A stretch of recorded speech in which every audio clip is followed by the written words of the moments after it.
জুলাই গণঅভ্যুত্থানে অজ্ঞাত শহীদ ১১৪ জনের পরিচয় শনাক্তে রায়েরবাজার কবরস্থান থেকে মরদেহ উত্তোলন শুরু করেছে সিআইডি। ময়না তদন্ত ও ডিএনএ নমুনা সংগ্রহের পর আবারও যথাযথ প্রক্রিয়ায় মরদেহগুলো দাফন করা হবে। তবে সিআইডির প্রধান মোহাম্মদ সিবগাতুল্লাহ জানিয়েছেন, পরিবার চাইলে মরদেহ তাদের কাছে হস্তান্তর করা হবে। সাইরাস মাহমুদের রিপোর্ট। রায়েরবাজারে স্মৃতিসৌধের কাছে কবরস্থানে এভাবেই প্রিয় মানুষের মরদেহ খুঁজে ফিরছেন স্বজনরা। সেখানে সমাহিত জুলাই আন্দোলনে শাহাদত বরণকারী কারো বাবা, কারো স্বামী বা কারো সন্তান। জুলাই গণ অভ্যুত্থানে অংশ নেওয়া মানুষটিকে না পেলেও খুঁজছেন তাদের দেহাবশেষ। এখানে আমার বাবার লাশটা আছে, কেননা আমি অনেক জায়গায় খোঁজাখুঁজি করেছি আমার বাবার লাশ পাওয়ার জন্য।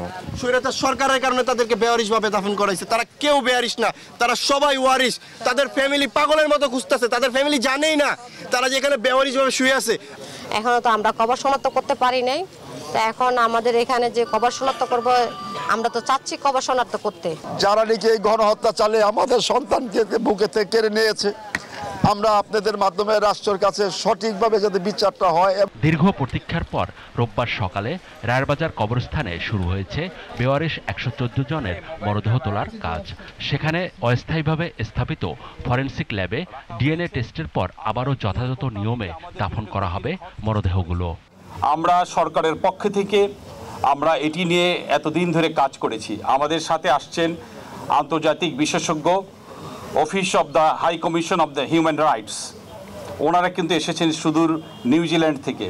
এখানে সিআইডির অফিসারদের, এখানে যারা যারা স্টেক হোল্ডার আছে, ফরেন্সিক, ডক্টরস, সিটি কর্পোরেশনের লোকজন, বিভাগীয় কমিশনার, ঢাকা মেট্রোপলিটন পুলিশের সদস্যবৃন্দ, সকলকে তারা কিন্তু নিবিড়ভাবে প্রশিক্ষিত করেছেন।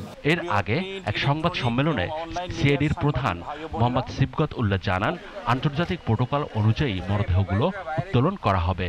তবে লাশ শনাক্তের সম্পূর্ণ প্রক্রিয়া শেষ হতে বেশ সময় লাগবে বলে জানান তিনি। ১১৪ জন, বাট আমরা রিয়েল সিনারিওটা পাবো যখন এলাকাটা, আমরা যে জেলাটা চিহ্নিত করা হয়েছে, খোঁড়ার পরে নির্দিষ্ট সংখ্যাটা হবে। এটা কম বেশি হতে পারে।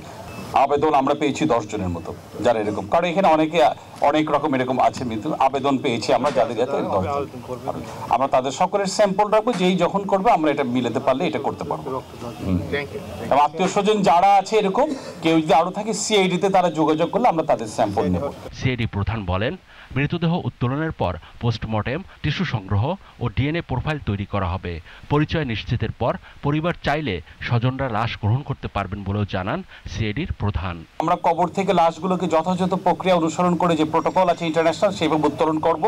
এদের মৃতদেহের পোস্টমর্টেম হবে, এদের ডিএনএ স্যাম্পলগুলো সংগ্রহ করা হবে, প্রোফাইলিংগুলো নিশ্চিত করা, আবার সেই সকল ধর্মীয় ভাবগাম্ভীর্য সবগুলো রেখেই আমরা তাদেরকে আবার রিভিউ করবো আমরা। এটা হচ্ছে প্রসিডিউর। ২৪ জুলাই আন্দোলনে শহীদ শতাধিক ব্যক্তিকে দাফন করা হয় রায়েরবাজার কবরস্থানে, যাদের মধ্যে ১১৪ জনের মতো রয়েছে পরিচয়হীন। Sairas Mahmud, GTV news, Dhaka.